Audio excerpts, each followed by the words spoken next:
हरिओम नमो नमः। बच्चों, हमारी स्वर संधि चल रही है। स्वर संधि के अंतर्गत दीर्घ संधि, गुण संधि, वृद्धि संधि, यण संधि, अयादि संधि, पूर्व रूप संधि, पर रूप संधि को हम सब देखे। आज हमारा है प्रकृति भाव संधि। तो हम थोड़ा सा आज चर्चा करेंगे पर रूप संधि और पूर्व रूप संधि, पर रूप संधि के बारे में थोड़ा सा चर्चा करेंगे। फिर इसके बाद हम अपने विषय वस्तु पर चलते हैं। प्रकृति भाव संधि पर देखते हैं। पूर्व रूप संधि, इसका सूत्र है एंगः पदान्ता दति, अर्थात ए ओ के बाद अगर आ आता है तो आ को अवग्रह हो जाता है। जैसा कि आपको हमने पूर्व रूप संधि में बताए थे, आ को अवग्रह हो जाता है। पररूप संधि, पररूप संधि का सूत्र है एंगि पररूपम, अर्थात उपसर्ग आ, पूर्व में अगर उपसर्ग आ है, फिर इसके बाद पर में ए या ओ की क्रिया रूप है, क्रिया रूप में ए या ओ आ रहा है, तो इस आ का क्या हो जाता है? पर रूप हो जाता है। पूर्व का पर हो जाता है, अर्थात कि ये आ जो है ए में समाहित हो जाता है, आ जो है ओ में समाहित हो जाता है। आ का अस्तित्व नहीं रह जाता है। आ और ए मिल करके ए हो जाता है, आ और ओ मिल करके ओ हो जाता है।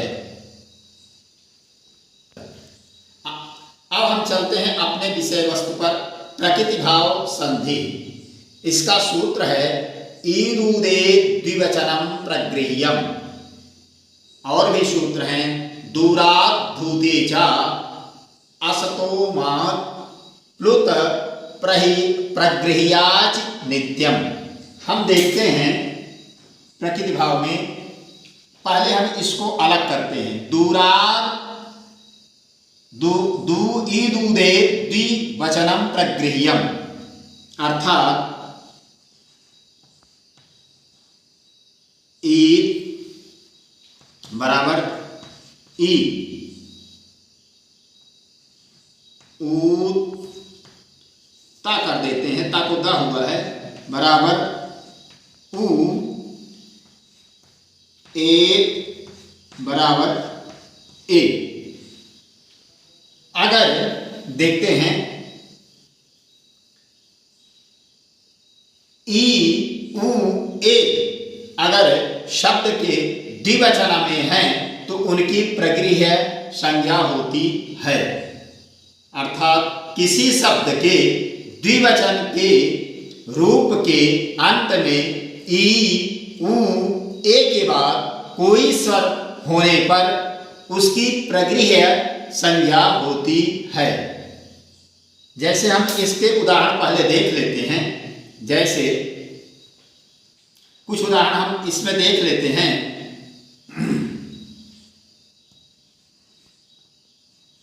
हरि ई मऊ, हरि इमऊ। हरि शब्द जो है, हरि शब्द है, हर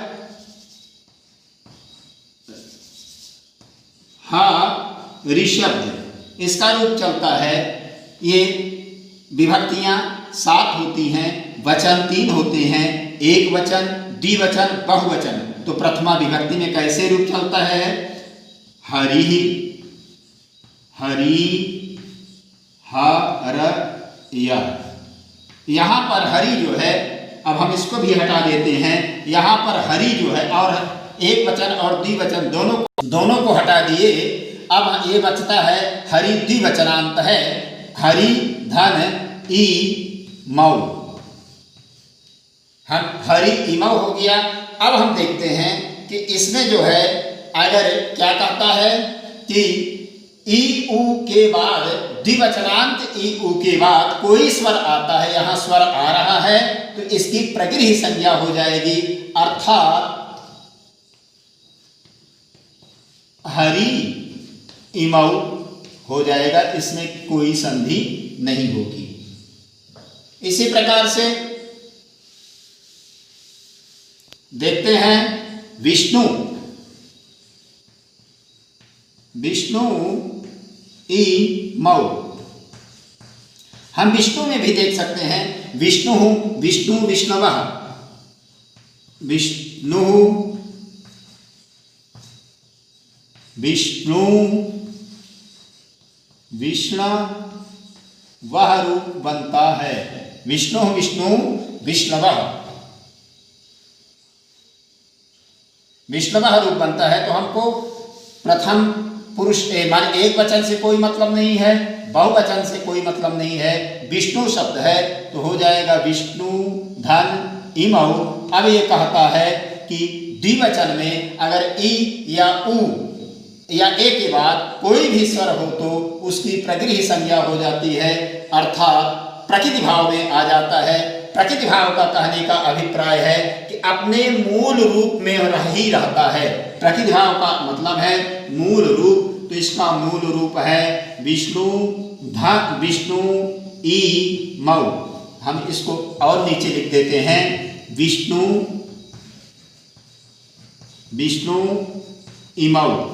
इस प्रकार से अपने मूल रूप में ही रहेगा, कोई संधि नहीं होगी, अर्थात विष्णु इमऊ में विष्णु इमऊ ही रहेगा। और हम देखते हैं ए का उदाहरण देख लेते हैं। अभी हमने ई का उदाहरण देखा, उ का उदाहरण देखा, अब ए का उदाहरण देखते हैं। वाली के आगच्छतः, दो बालिकाएं आ रही हैं। आगच्छतः, आगच्छत आगच्छतः ये बालिके हैं क्योंकि द्विवचन का है तो इसलिए आगच्छतः हुआ। तो इसका रूप बालिके का भी रूप चलता है, बालिका बालिके बालिकाः, बालिका बालिके बालिकाः। तो द्विवचन में है, द्विवचनांत है ये, बालिके जो है द्विवचनांत है। इसके माने क्या होता है, द्विवचनांत में ए आ रहा है, ए के बाद कोई अगर स्वर आता है तो उसकी प्रकृति भाव हो जाता है। प्रगृह होने के कारण क्या होता है, प्रगृह हो जाता है, तो उसमें कोई प्रकृति भाव ही रह जाता है, अर्थात इसमें कोई संधि नहीं होती है। तो क्या बन जाएगा, बाली के आगच्छतः, इस प्रकार से ही बनेगा। और अब हम चलते हैं, ये तो आपका हो गया ईद उद एत का, ईद उद एत द्विवचनम प्रगृह्यम। इस सूत्र से इसको हमने आपको समझाया। अब हम चलते हैं, और भी सूत्र हैं उनको लेते हैं। दूसरा सूत्र है दूरात धूते च। ये जो है दूरात धन हूते शब्द है बच्चों, दूरात धन हूते है, अर्थात ये जो है हम जब व्यंजन संधि की चर्चा करेंगे तो इसको धा हो गया, क्योंकि ये जो है इस पूर्व में आ रहा है, दा आ रहा है, तवर्ग आ रहा है। तो सूत्र जो है वो व्यंजन संधि के सूत्र कुछ हैं, उनसे जो है हम आपको व्यंजन संधि में उन सबको बताएंगे।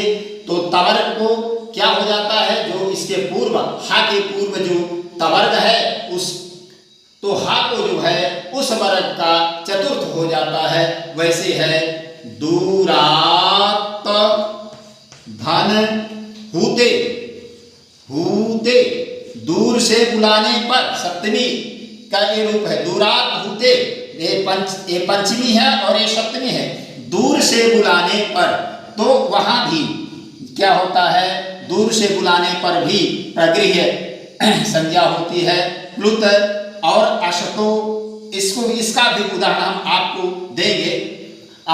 आदसो मात भी है, आदस शब्द के इसका अर्थ है कि आदस शब्द के माँ के बाद, आदस शब्द के यहाँ हम लिखे हैं हिंदी में देख लें, आदस शब्द के माँ के बाद ई या उ होने पर उसकी प्रगृह्य संज्ञा होती है। हम कुछ उदाहरण देख लेते हैं।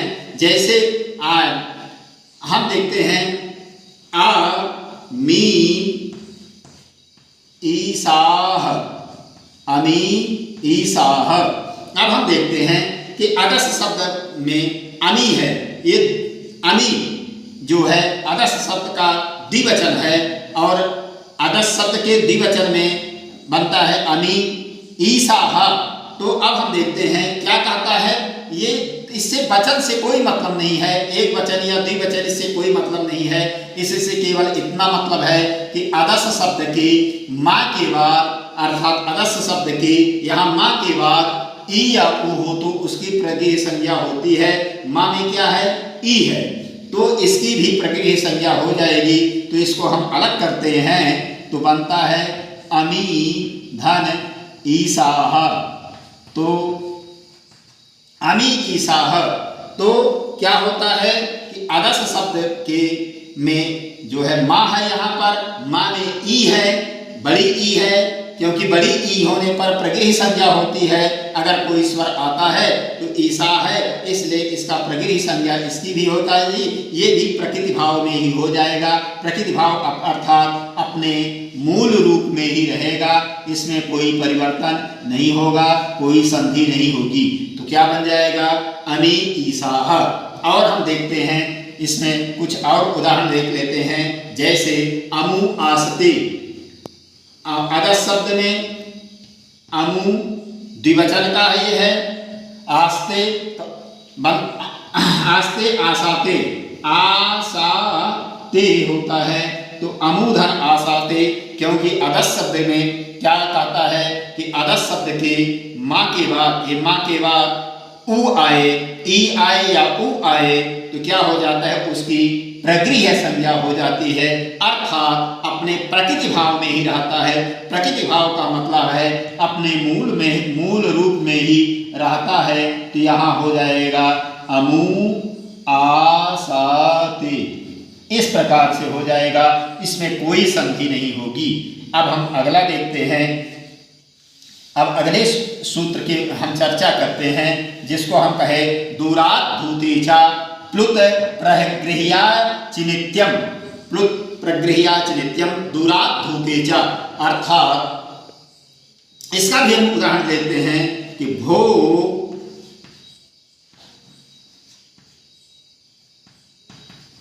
कृष्ण अत्र गौश्चरति। हे कृष्ण, यहाँ गौएं चरती है। गौश्चरति, गौ धन चरति।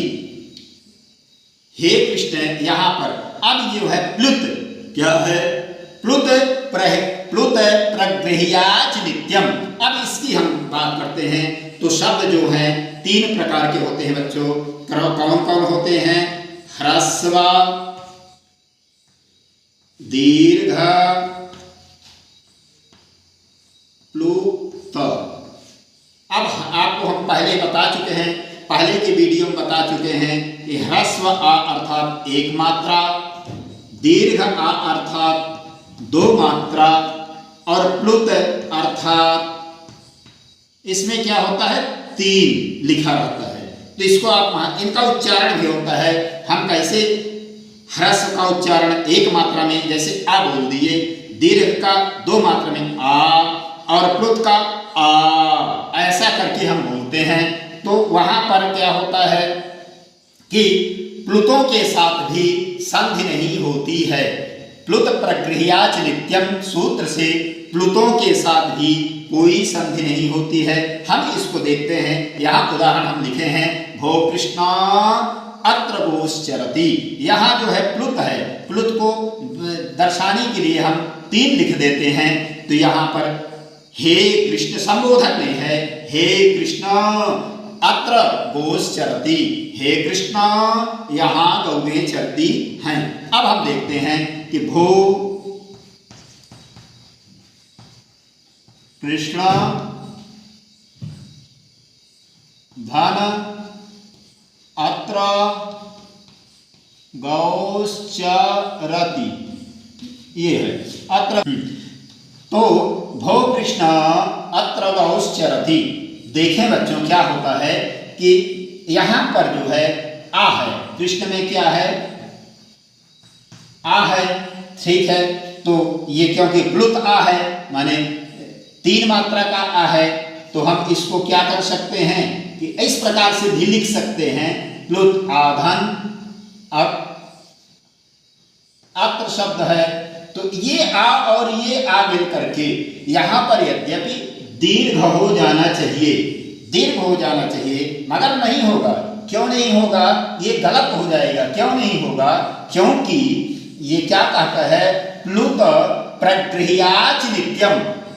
अच, अच जो यहाँ शब्द आया है, अच माने कोई स्वर, अच माने अच परे रहने पर, प्लुत को प्रगृह्य होता है अच परे रहने पर नित्य।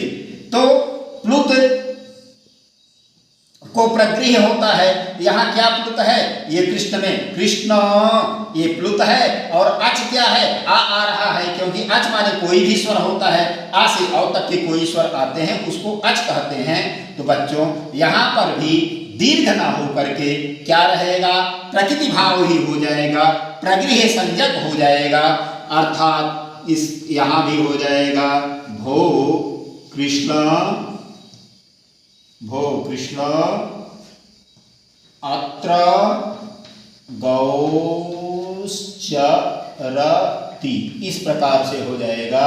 इसमें किसी प्रकार की कोई संधि नहीं होगी। बच्चों आज हमारा जो है स्वर संधि में हम देखते हैं क्या क्या पढ़े हैं, हम आपको लिख करके बता रहे हैं। पहले हमने पढ़ा दीर्घ स्वर संधि, दीर्घ स्वर संधि पढ़े, गुण स्वर संधि, संधि। तीसरा हमने पढ़े वृद्धि स्वर संधि। चौथा पढ़े यण स्वर संधि। पांचवा देखे हम आयादि स्वर संधि। छठवां देखे हैं पूर्व रूप स्वर संधि। सातवां हमने देखा पर रूप स्वर संधि। आठवां हमने पढ़ा प्रकृति भाव स्वर संधि। अब हम इसको देखते हैं। इस सूत्र को हमने दीर्घ से जो है तो इसका सूत्र है, सूत्र को भी हम बता दे रहे हैं। अतः सवर्णे दीर्घः से दीर्घ संधि को हमने पढ़ा, गुण से आद गुणः से गुण संधि को हमने पढ़ा, वृद्धि से वृद्धिरादयचि सूत्र से वृद्धि संधि को पढ़ा, यण संधि को इको यणचि सूत्र से यण संधि को पढ़ा, अयादि स्वर संधि को एचो अयवायावः सूत्र से अयादि संधि को पढ़ा, एंगः पदांता दच सूत्र से हमने पूर्व रूप संधि को पढ़ा, और एंगी पर रूपम से हमने पर रूप संधि को पढ़ा। और इस प्रकृति भाव स्वर संधि को हमने कौन कौन से पढ़े, इसमें कई सूत्रों को हमने देखा। इसमें जब सभी में इसमें स्वर संधि के अलावा और सभी में कई सूत्र हैं, मगर ईदूदेत द्विवचनम प्रगृह्यम दूरात् धूते च अरसो मात प्लुत प्रगृह्याच नित्यम। इसमें हम 4 सूत्रों के माध्यम से प्रकृति भाव स्वर संधि को पढ़े हैं बच्चों।